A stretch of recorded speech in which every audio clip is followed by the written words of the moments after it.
हाय बचपन तेरी याद नहीं भूलती। वह कच्चा टूटा घर, वह पुआल का बिछौना, वह नंगे बदन नंगे पाँव खेतों में घूमना, आम के पेड़ों पर चढ़ना, सारी बातें आंखों के सामने फिर रही थीं। चमरौधो जूते पहनकर उस वक्त कितनी खुशी होती थी, अब फ्लेक्स के बूटों से भी नहीं होती। गरम पनुए रस में जो मज़ा था वह अब गुलाल के शरबत में भी नहीं। चबेने और कच्चे बेरों में जो रस था वह अब अंगूर की खीर मोहन में भी नहीं मिलता।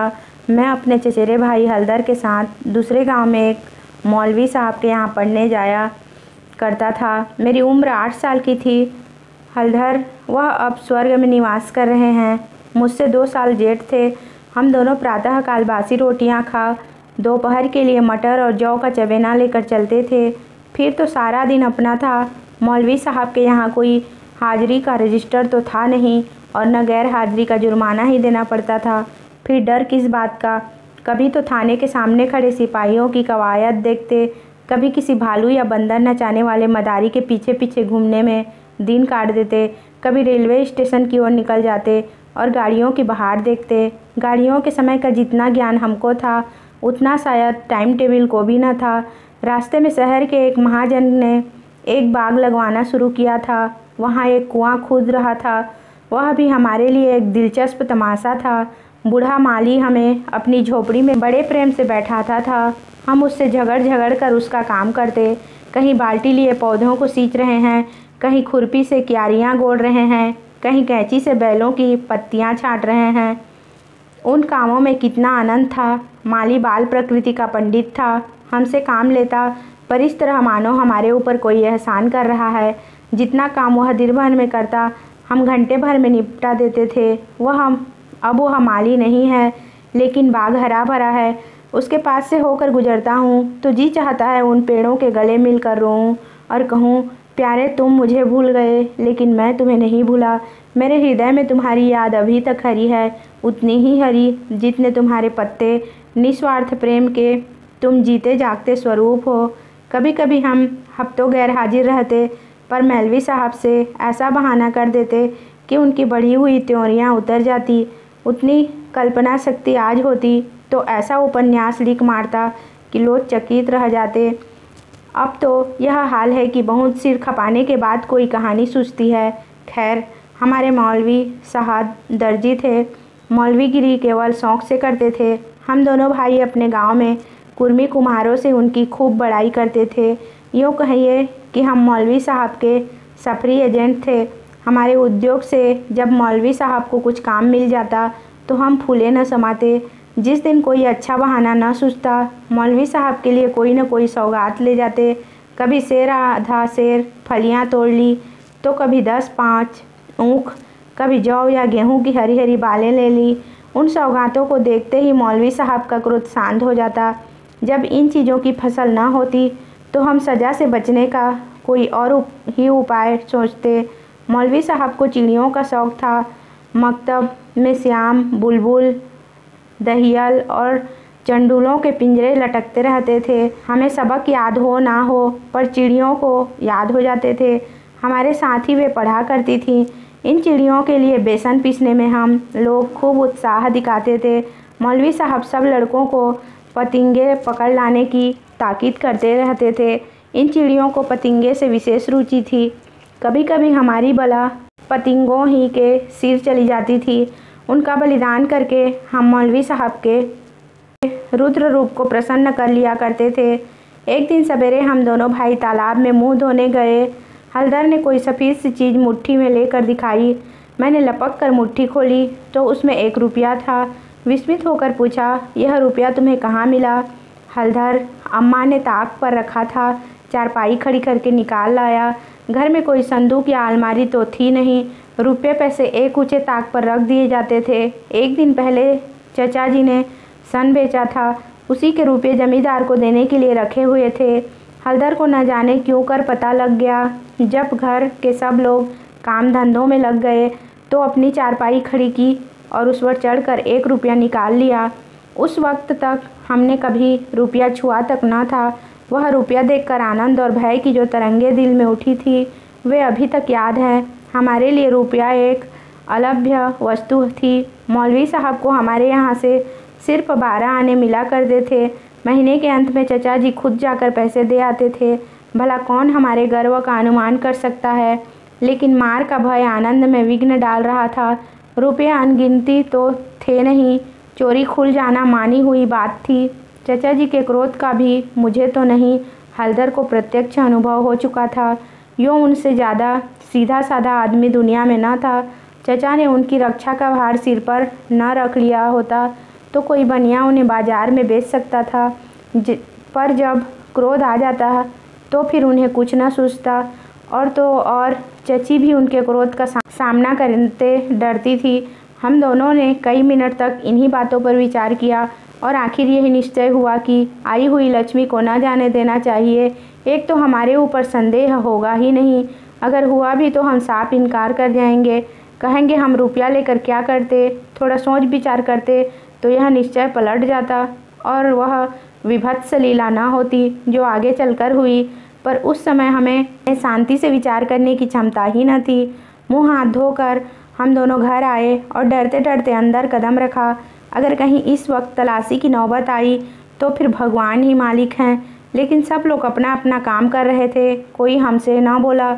हमने नाश्ता भी न किया, चबेना भी न लिया, किताब बगल में दबाई और मदरसे का रास्ता लिया। बरसात के दिन थे, आकाश पर बादल छाए हुए थे। हम दोनों खुश खुश मकतब चले जा रहे थे। आज काउंसलिंग की मिनिस्ट्री पाकर भी शायद उतना आनंद न होता। हजारों मंसूबे बांधते थे, हजारों हवाई किले बनाते थे। यह अवसर बड़े भाग्य से मिला था। जीवन में फिर शायद ही वह अवसर मिले, इसलिए रुपये को इस तरह खर्च करना चाहते थे कि ज़्यादा से ज़्यादा दिनों तक चल सके। यद्यपि उन दिनों 5 आने सेर बहुत अच्छी मिठाई मिलती थी और शायद आधा सेर मिठाई में हम दोनों ऑफर जाते, लेकिन यह ख्याल हुआ कि मिठाई खाएंगे तो रुपया आज ही गायब हो जाएगा। कोई सस्ती चीज़ खानी चाहिए जिसमें मज़ा भी आए, पेट भी भरे और पैसे भी कम खर्च हो। आखिर अमरूदों पर हमारी नज़र गई। हम दोनों राज़ी हो गए। 2 पैसे के अमरूद लिए। सस्ता समय था। बड़े बड़े 12 अमरूद मिले। हम दोनों के कुर्तों के दामन भर गए। जब हलदर ने खटकीन के हाथ में रुपया रखा तो उसने संदेह से देखकर पूछा, रुपया कहाँ पाया लाला, चुरा तो नहीं लाए? जवाब हमारे पास तैयार था। ज़्यादा नहीं तो 2-3 किताबें पढ़ ही चुके थे। विद्या का कुछ कुछ असर हो चला था। मैंने झट से कहा, मौलवी साहब की फ़ीस देनी है। घर में पैसे न थे तो चचा जी ने रुपये दे दिया। इस जवाब ने खटकीन का संदेह दूर कर दिया। हम दोनों ने एक पुलिया पर बैठकर खुद अमरूद खाए, मगर अब 15.5 आने पैसे कहाँ ले जाएं? 1 रुपया छिपा लेना तो इतना मुश्किल काम न था। पैसे का ढेर कहाँ छिपता? न कमर में इतनी जगह थी और न जेब में इतनी गुंजाइश। उन्हें अपने पास रखना चोरी का ढिंढोरा पीटना था। बहुत सोचने के बाद यह निश्चय किया कि 12 आने तो मौलवी साहब को दे दिए जाएं, शेष 3.5 आने की मिठाई उड़े। यह फैसला करके हम लोग मकतब पहुँचे। आज कई दिन के बाद गए थे। मौलवी साहब ने बिगड़ कर पूछा, इतने दिन कहाँ रहे? मैंने कहा, मौलवी साहब घर में गर्मी हो गई। यह कहते कहते 12 आने उनके सामने रख दिए। फिर क्या पूछना था? पैसे देखते ही मौलवी साहब बाछें खिल गई। ख़त्म होने में अभी कई दिन बाकी थे। साधारणतः महीना चढ़ जाने और बार बार तकाजे करने पर कहीं पैसे मिलते थे। अब की इतनी जल्दी पैसे पाकर उनका खुश होना कोई अस्वाभाविक बात न थी। हमने अन्य लड़कों की ओर सगर्व नेत्रों से देखा, मानो कह रहे हों, एक तुम हो कि मांगने पर भी पैसे नहीं देते, एक हम हैं कि पेशगी देते हैं। हम अभी वक्त पढ़ ही रहे थे कि मालूम हुआ आज तालाब का मेला है, दोपहर में छुट्टी हो जाएगी। मौलवी साहब मेले में बुलबुल लड़ाने जाएंगे। यह खबर सुनते ही हमारी खुशी का ठिकाना न रहा। 12 आने तो बैंक में जमा ही कर चुके थे। 3.5 आने में मेला देखने की ठहरी। खूब बहार रहेगी, मज़े से रेवड़ियाँ खाएंगे, गोलगप्पे उड़ाएंगे, झूले पर बैठेंगे और शाम को घर पहुँचेंगे। लेकिन मौलवी साहब ने एक कड़ी शर्त यह लगा दी थी कि सब लड़के छुट्टी के पहले अपना अपना सबक सुना दें। जो सबक ना सुना सकेगा उसे छुट्टी ना मिलेगी। नतीजा यह हुआ कि मुझे तो छुट्टी मिल गई, पर हलदर कैद कर लिए गए और कई लड़कों ने भी सबक सुना लिए थे। दिए थे वे सभी मेला देखने चल पड़े। मैं भी उनके साथ हो लिया। पैसे मेरे ही पास थे, इसलिए मैंने हलदर को साथ लेने का इंतज़ार न किया। तय हो गया था कि वह छुट्टी पाते ही मेले में आ जाए और दोनों साथ साथ मेला देखें। मैंने वचन दिया था कि जब तक वह न आएगा एक पैसा भी खर्च ना करूँगा, लेकिन क्या मालूम था कि दुर्भाग्य कुछ और ही लीला रच रहा है। मुझे मेला पहुँचे 1 घंटे से ज़्यादा गुजर गया, पर हलदर का कहीं पता नहीं। क्या अभी तक मौलवी साहब ने छुट्टी नहीं दी या रास्ता भूल गया? आंखें फाड़ फाड़ कर सड़क की ओर देखता था। अकेले मेला देखने में जी भी न लगता था। यह संशय भी हो रहा था कि कहीं चोरी खुल तो नहीं गई और चाचा जी हलदर को पकड़कर घर तो नहीं ले गए। आखिर जब शाम हो गई तो मैंने कुछ रेवड़ियाँ खाई और हलदर के हिस्से के पैसे जेब में रखकर धीरे धीरे घर चला। रास्ते में ख्याल आया मकतब होता चलूँ, शायद हलदर अभी वहीं हो, मगर वहाँ सन्नाटा था। हाँ, एक लड़का खेलता हुआ मिला। उसने मुझे देखते ही ज़ोर से कहा कहाँ मारा और बोला, बच्चा घर जाओ तो कैसी मार पड़ती है।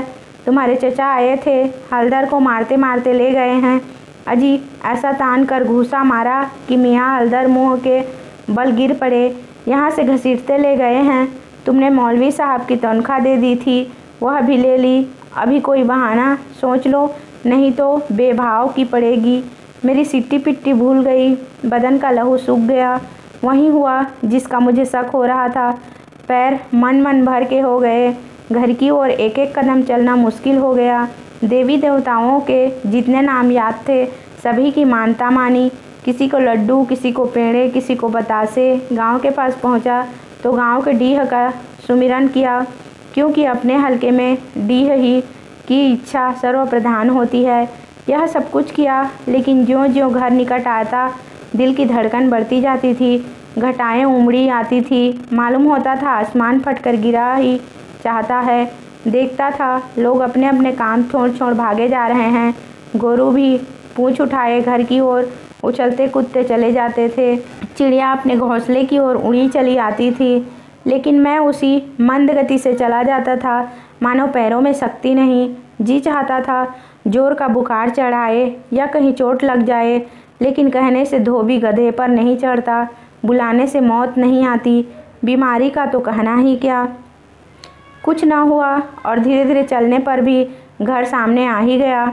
अब क्या हो, हमारे द्वार पर इमली का एक घना वृक्ष था। मैं उसी की आड़ में छिप गया कि जरा और अंधेरा हो जाए तो चुपके से घुस जाऊं और अम्मा के कमरे में चारपाई के नीचे जा बैठूं। जब सब लोग सो जाएंगे तो अम्मा से सारी कथा कह सुनाऊंगा। अम्मा कभी नहीं मारती, जरा उनके सामने झूठ मूठ रोऊंगा तो वह और भी पिघल जाएगी। रात कट जाने पर फिर कौन पूछता है। सुबह तक सबका गुस्सा ठंडा हो जाएगा। अगर ये मंसूबे पूरे हो जाते तो इसमें संदेह नहीं कि मैं बेदाग बच जाता, लेकिन वहाँ तो विधाता को कुछ और मंजूर था। मुझे एक लड़के ने देख लिया और मेरे नाम की रट लगाते हुए सीधे मेरे घर में भागा। अब मेरे लिए कोई आशा न रही। लाचार घर में दाखिल हुआ तो सहसा मुँह से एक चीख निकल गई, जैसे मार खाया हुआ कुत्ता किसी को अपनी ओर आता देखकर भय से चिल्लाने लगता है। बरोठे में पिताजी बैठे थे। पिताजी का स्वास्थ्य इन दिनों कुछ खराब हो गया था। छुट्टी लेकर घर आए हुए थे। यह तो नहीं कह सकता कि उन्हें शिकायत क्या थी, पर वह मूंग की दाल खाते थे और संध्या समय शीशे की गिलास में एक बोतल में से कुछ उड़ेल उड़ेल कर पीते थे। शायद यह किसी तजुर्बेकार हकीम की बताई हुई दवा थी।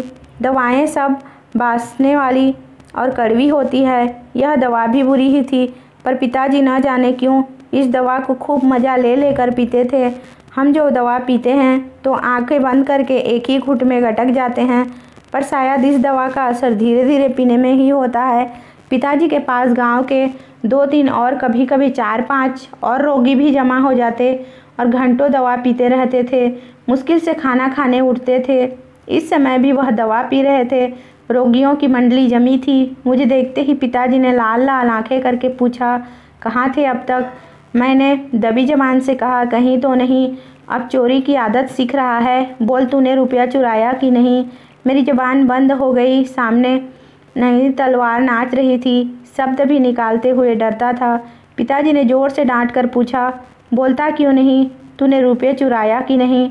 मैंने जान पर खेल कर कहा, मैंने कहाँ मुँह से पूरी बात भी ना निकलने पाई थी कि पिताजी विकराल रूप धारण किए, दांत पीसते झपट कर उठे और हाथ उठाए मेरी ओर चले। मैं ज़ोर से चिल्लाकर रोने लगा, ऐसे चिल्लाया कि पिताजी भी सहम गए। उनका हाथ उठा ही रह गया, शायद समझे कि जब अभी से इसका यह हाल है तब तमाचा पड़ जाने पर कहीं इसकी जान ही ना चली जाए। मैंने जो देखा कि मेरी हिकमत काम कर गई तो और भी गला फाड़ फाड़ कर रोने लगा। इतने में मंडली के 2-3 आदमियों ने पिताजी को पकड़ लिया और मेरी ओर इशारा किया कि भाग जा। बच्चे ऐसे मौके पर और भी मचल जाते हैं और व्यर्थ मार खा जाते हैं। मैंने बुद्धिमानी से काम लिया, लेकिन अंदर का दृश्य इससे कहीं भयंकर था। मेरा तो खून सर्द हो गया।